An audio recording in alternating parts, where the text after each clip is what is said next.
माता पार्वती के 3 प्रश्न।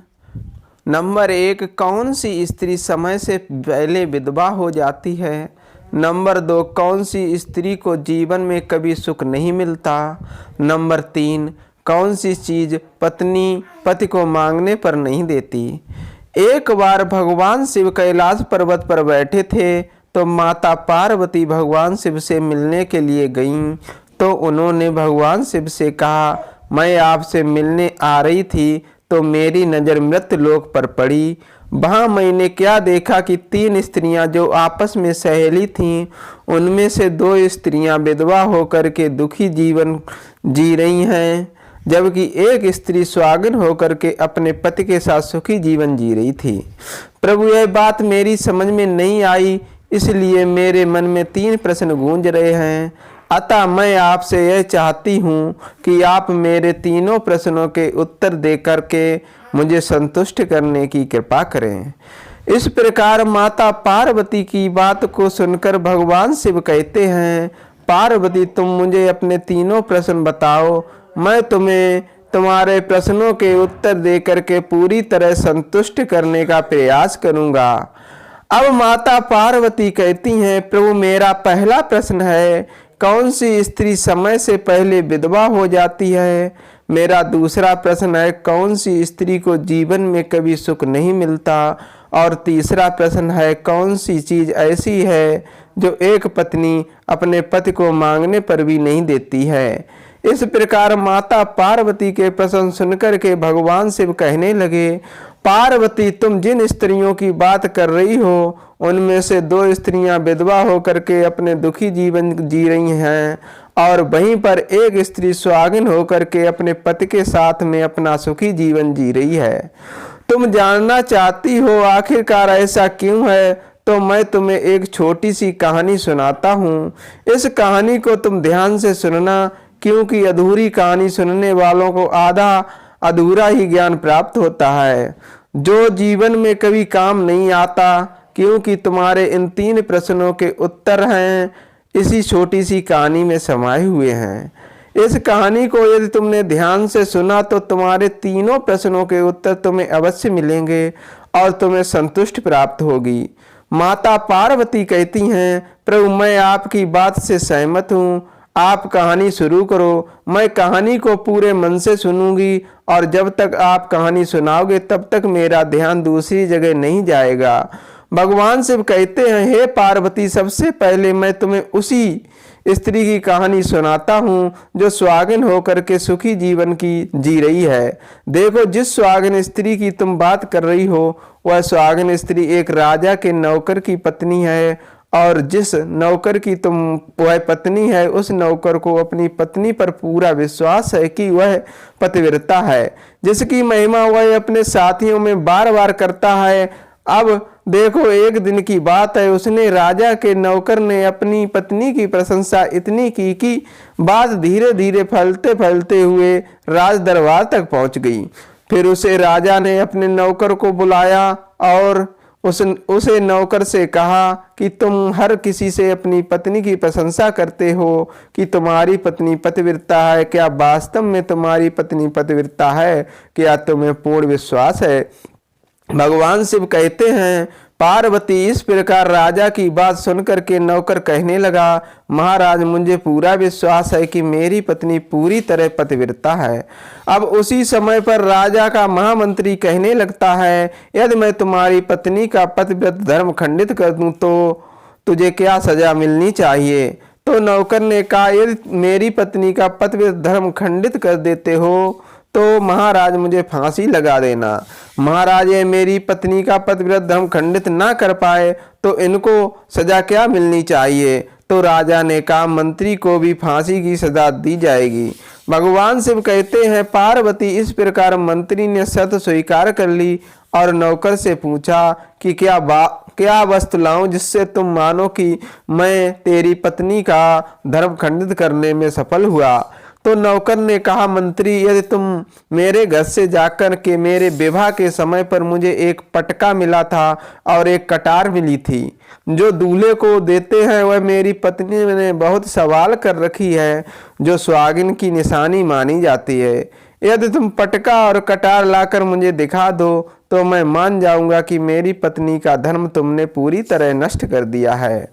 भगवान शिव कहते हैं, पार्वती शर्त स्वीकार हो जाने के बाद में वह मंत्री शहर में जाता है और एक दुती से जाकर मिलता है। वो दुती एक दूसरे से भिड़ाने का काम करती थी और जो काम कोई नहीं करता था उस काम को करने में वह सक्षम थी। फिर इस प्रकार उस मंत्री ने उस दुती को अपने स्वार्थ के लिए बुलाया और दुती से कहा, देखो इस नाम का एक व्यक्ति है, उससे मेरी शर्त लगी है। और फिर उसने उसे शर्त के बारे में उस दुती को सारा कुछ बता दिया। फिर वह उस दुती से कहने लगा कि तुम कैसे भी करके उस स्त्री से मेरा संपर्क करवा दो, तुम्हें जितना धन चाहिए मैं उतना धन दूंगा। भगवान शिव कहते हैं, पार्वती इस प्रकार मंत्री की बात सुनकर के दुती कहने लगी, तुम उस औरत के बारे में बात मत करो, वह औरत पूरी तरह से पतिव्रता है, वह तुम्हारी ओर देखेगी भी नहीं और उसके परिवार वाले भी खूंखार हैं, तुम्हारी खाल उतार लेंगे।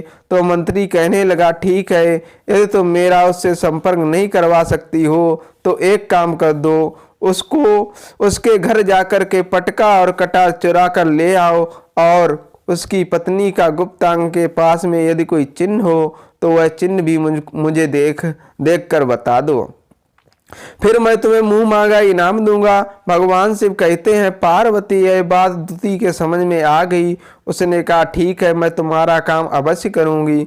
नौकर शहर में रहता था। दुती नौकर के घर जाती है और उसकी पत्नी से जाकर बोलती है, बेटी मैं तेरे पति की बुआ हूँ, मैं कई वर्षों के बाद आई हूँ।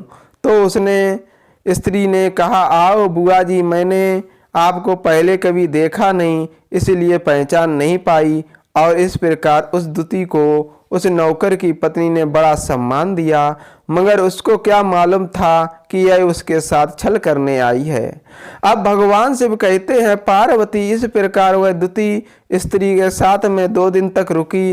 जिस समय वह स्त्री स्नान करने लगी तो दुती उठ करके उस पतिव्रता स्त्री की कमर मलने लगी।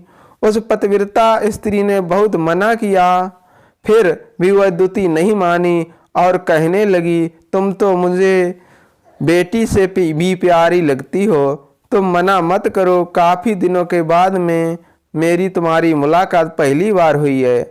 अब ऐसा कहकर वह दुती मुंह पर हाथ फेरने लगती है। आंखें धोने के बहाने उस दुती ने उसे पतिव्रता पत्नी की आंखों में पानी मार दिया और उस स्त्री की आंखें बंद हो गईं। इस प्रकार गुप्तांग के पास जांघ पर उस स्त्री के एक तिल था तो उसे दुती ने देख लिया। बस उसका काम बन गया। उधर स्नान करने के बाद जब वह पतिव्रता स्त्री रसोई में खाना बनाने गई तो दुती को मौका मिल गया और उसने पटका और कटार उस नौकर के घर से चुरा लिया और वह वहां से चुपके से भाग गई। और जा करके दुती ने वह पटका और कटार मंत्री को दे दिए और उस पतिव्रता स्त्री के जांघ पर तिल के निशान के बारे में भी बता दिया। भगवान शिव कहते हैं, हे पार्वती, फिर वह मंत्री पटका और कटार लेकर सीधा राजा के दरबार में पहुंचा और राजा से जाकर कहा, महाराज, मैंने नौकर की पत्नी के साथ में 2 दिन बिताए हैं और यह पटका और कटार उसी के हाथ से लेकर आया हूँ। फिर तो राजा ने दरबार लगाया और नौकर को बुलाया तथा मंत्री से सभा में पटका और कटार नौकर को दिखाने के लिए कहा। फिर राजा की आज्ञा पाकर मंत्री ने उसे नौकर को पटका और कटार दिखाई और उसकी पत्नी का जांघ का तिल बताया। तो नौकर मान गया कि वास्तव में अब मेरी पत्नी ने अपना पतिव्रत धर्म पूरी तरह से भंग कर दिया। भगवान शिव कहते हैं, पार्वती, फिर तो राजा ने फांसी का दिन 15 दिन के बाद रख दिया और कहा, नौकर को 15 दिन के बाद फांसी पर चढ़ाया जाएगा। और इस प्रकार से नौकर से उसकी अंतिम इच्छा पूछी तो नौकर ने कहा, मैं अपनी पत्नी से अंतिम बार मिलना चाहता हूँ। भगवान शिव कहते हैं, पार्वती, इस प्रकार राजा ने नौकर को आज्ञा दे दी कि ठीक है, तुम अपनी पत्नी से मिल सकते हो। फिर नौकर अपने घर गया और अपनी पत्नी से कहा कि तुमने मेरे साथ बहुत बड़ा धोखा किया है। मैंने तुम्हारे विश्वास पर मंत्री से ऐसी शर्त लगाई थी कि राजा के दरबार में राजा के सामने मैंने कहा था कि मेरी पत्नी का पतिव्रत धर्म कोई नष्ट कर दे तो मुझे फांसी लगा देना। अब मुझे 15 दिन के बाद फांसी लगा दी जाएगी। मेरे साथ विश्वासघात करके तुमने ठीक नहीं किया। भगवान शिव कहते हैं, पार्वती, उस पतिव्रता स्त्री ने अपने नौकर पति को सारी बात बताई, मगर उसे विश्वास नहीं हुआ और पुनः राजा के दरबार में पहुंच गया। फिर उसने उसे कैद खाने में डलवा दिया गया। अब उधर नौकर की पत्नी ने परमात्मा को याद किया और भेष बदलकर राजा के दरबार में गई और राजा से नाच दिखाने की आज्ञा मांगने लगी, क्योंकि वह स्त्री बहुत ही सुंदर थी और उधर राजा शौकीन थे। इसलिए राजा ने आज्ञा दे दी कि सभी मंत्री संतरी उपस्थित होकर इस सुंदरी का नाच करवाने की पूरी व्यवस्था करें। शंकर जी कहते हैं, पार्वती, फिर सारे मंत्री उपमंत्री राजा के दरबार में उपस्थित हुए। फिर उस नौकर की पत्नी ने जब नाचना शुरू किया तो राजा को उस स्त्री का नाच बहुत ही सुंदर लगा। फिर राजा ने कहा, तुम मुझसे क्या मांगना चाहती हो? तुम जो भी मांगोगी मैं तुम्हें वही दूंगा। भगवान शिव कहते हैं, पार्वती, फिर उस स्त्री ने कहा, महाराज, आपकी सभा में मेरा चोर है जिसने मेरे रुपए लिए थे मगर आज तक वापस नहीं दिए, उसे फांसी की सजा दी जाए। अब राजा ने कहा, ठीक है, बताओ मेरे दरबार में तुम्हारा चोर कौन है, उसका नाम क्या है, मैं उसको फांसी की सजा अवश्य दूंगा। भगवान शिव कहते हैं, पार्वती, फिर उस नौकर की पतिव्रता स्त्री ने कहा, आपका मंत्री मेरा चोर है, आप इसको फांसी की सजा दे दीजिए। अब उधर जैसे ही मंत्री ने सुना कि यह सुंदरी मुझे अपना चोर बता रही है तो मंत्री कहने लगा कि महाराज, मैं कसम खाकर कहता हूँ कि मैंने इसको कभी कुछ नहीं चुराया और मैंने इसको आज तक देखा ही नहीं, तो मैं इसकी चोरी कैसे कर सकता हूँ? मैंने आज तक इसकी शक्ल ही नहीं देखी है। अब शिवजी कहते हैं, जैसे ही मंत्री ने कहा कि मैंने इस सुंदरी की शक्ल आज तक नहीं देखी है, तो वह इस प्रकार कहने लगी कि महाराज, यदि यह मंत्री मुझे जानता नहीं है तो इसको पूछिए कि यह पटका और कटार कहाँ से लाया था। मैं उस नौकर की पत्नी हूँ जो आपके यहाँ नौकरी करता है और आप मेरे पति को फांसी पर चढ़ाने वाले हैं। अब मैं आपको पूरी कहानी सुनाती हूँ। यह जो आपका मंत्री है, इसने मेरे पास अपनी एक दूती को भेज कर मेरी जांग के तिल का पता लगाया और उसने ही यह पटका और कटार चुरा कर इसको ला के दिए।